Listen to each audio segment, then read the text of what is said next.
हाल ही में रूस से एक हैरान कर देने वाला वीडियो सामने आया है। ये वीडियो इतनी तेजी से वायरल हो रहा है कि पूरी दुनिया में चर्चा का विषय बन गया है। इस वीडियो में ऐसा प्रतीत होता है मानो रूसी सैन्य बेस पर कोई बड़ा हमला हो गया हो, जैसे कि परमाणु हमला। लेकिन ये अटैक ना तो यूक्रेन ने किया है, ना ही यूरोप के किसी देश ने किया है, ना ही अमेरिका ने किया है। दरअसल ये अटैक किया है इजराइल की वायुसेना ने, वह भी ड्रोन का इस्तेमाल करते हुए। और अभी कुछ ही समय हुआ है इस अटैक को हुए, और इसमें जो नुकसान है वह बहुत ही ज्यादा मैसिव है। बताया जा रहा है कि अरबों डॉलर के रूसी और ईरानियन हथियार यहां पर तबाह हो चुके हैं, और दर्जनों लोग, खास करके जो सुरक्षा गार्ड थे, वह भी मारे गए हैं। और रिपोर्ट्स में बताया गया है कि इजराइल यहां पर रूस द्वारा निर्मित एक वेपन डिपो, यानी कि एक ऐसा डिपो जहां पर हथियार स्टोर करके रखे जाते हैं और वहीं से सेनाओं में भेजे भी जाते हैं, इस डिपो पर अटैक करना चाहता था, जिसमें वह सफल हुआ।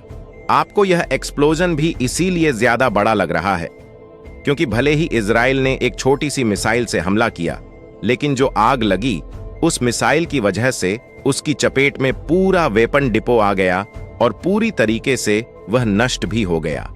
हालांकि इस हमले को हुए अभी थोड़ी ही देर हुई है, इसलिए अब तक यह स्पष्ट नहीं हो पाया है कि रूस के एयरबेस पर तैनात हजारों सैनिकों में से कोई हताहत हुआ है या नहीं। इसके साथ ही रूस के लड़ाकू और बॉम्बर विमानों, जिनमें संभवतः परमाणु हथियार भी मौजूद हो सकते हैं, को कोई नुकसान हुआ है या नहीं, इस पर भी रूस ने अब तक कोई स्पष्ट जानकारी नहीं दी है। शायद कल तक हमें इसकी सटीक जानकारी मिल सके।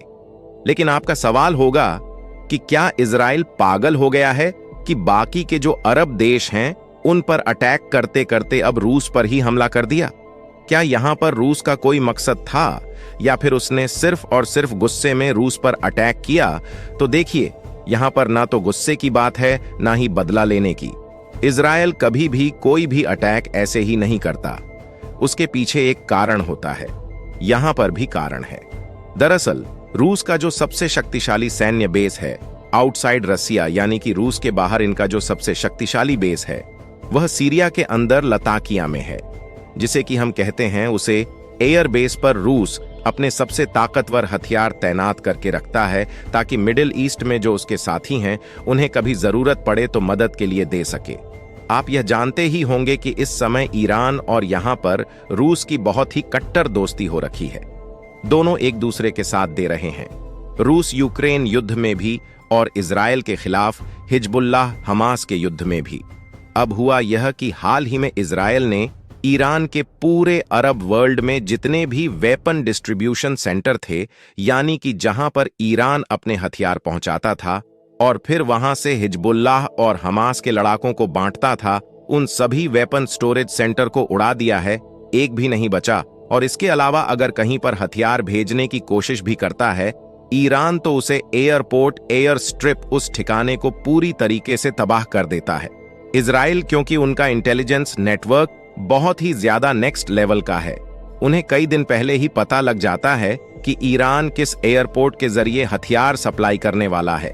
हिजबुल्लाह को इसीलिए ईरान बहुत ज्यादा परेशान हो गया है कि कैसे हथियार भेजे जाए।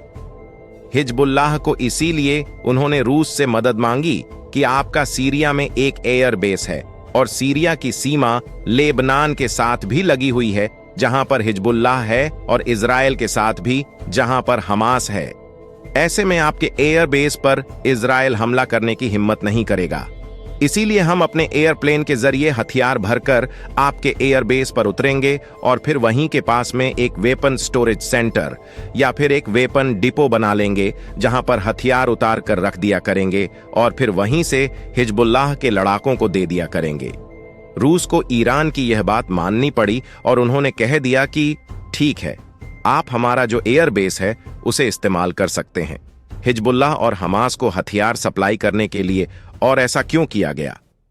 क्योंकि पिछले 1 साल से यूक्रेन युद्ध में रूस बुरी तरीके से पिछड़ा है, और इसीलिए यूक्रेन के ड्रोन वॉरफेयर का मुकाबला करने के लिए इन्होंने ईरान से सैकड़ों नहीं, हजारों की संख्या में ड्रोन लिए हैं।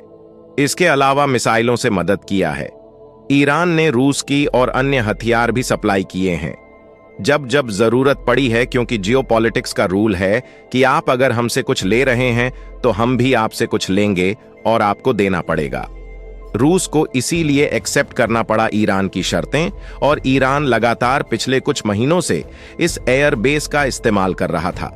अब शुरुआत में जब थोड़े हथियार आ रहे थे तो इजराइल को दिक्कत नहीं थी, लेकिन पिछले 1-1.5 हफ्ते में तो हथियारों की बाढ़ हो गई थी इस लताकियां वाले तमाम एयरबेस के जरिए। इसीलिए इजराइल ने एक हद तक ही सहा, और उसके बाद अब से कुछ ही समय पहले इस एयरबेस पर तो अटैक नहीं किया, लेकिन इस एयरबेस की बिल्कुल बराबर में ही जो हथियारों का डिपो था उसमें ईरान के तो हथियार रखे ही थे, लेकिन रूस से भी हथियार आए थे। हिजबुल्लाह के लिए उन्हें भी स्टोर करके रखा हुआ था।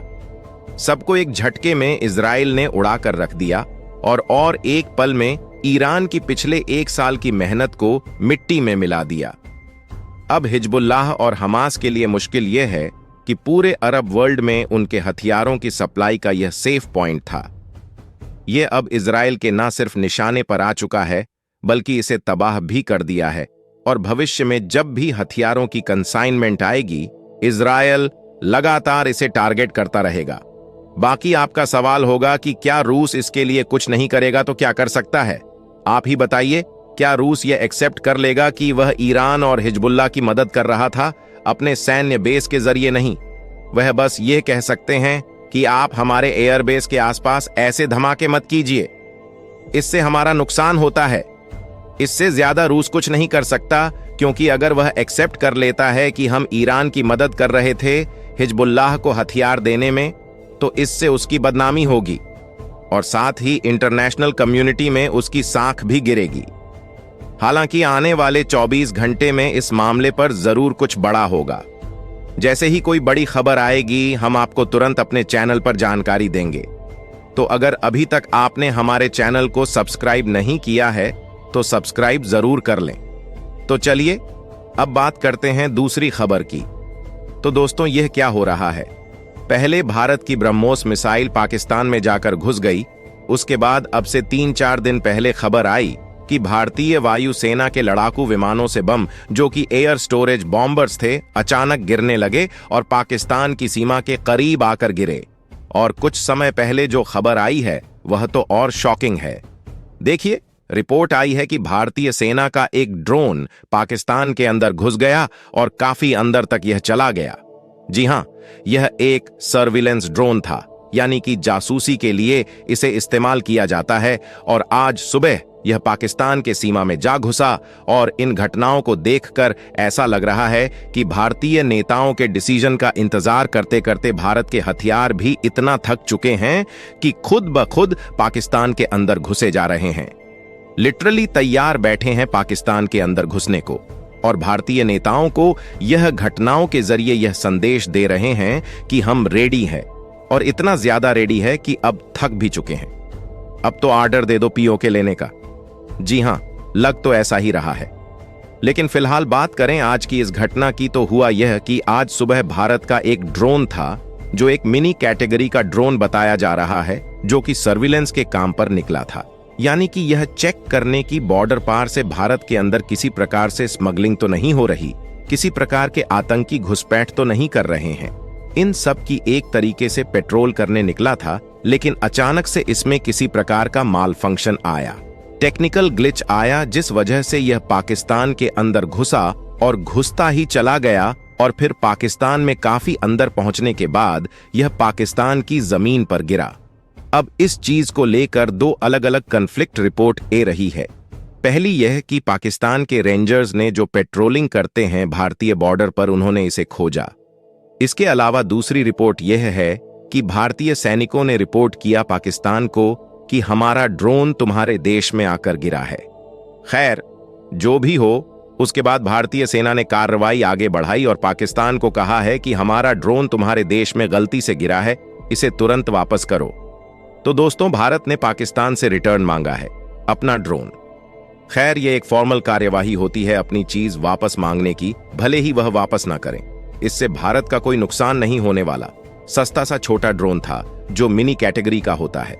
अमूमन जैसा कि आपने देखा होगा, कई बार आम लोगों को उड़ते हुए कुछ उसी प्रकार का उसी साइज का यह ड्रोन था और इसके पाकिस्तान में पहुंचने से या पाकिस्तानी सेना के हाथों में पड़ने से भारत की कोई भी खुफिया जानकारी लीक नहीं होने वाली।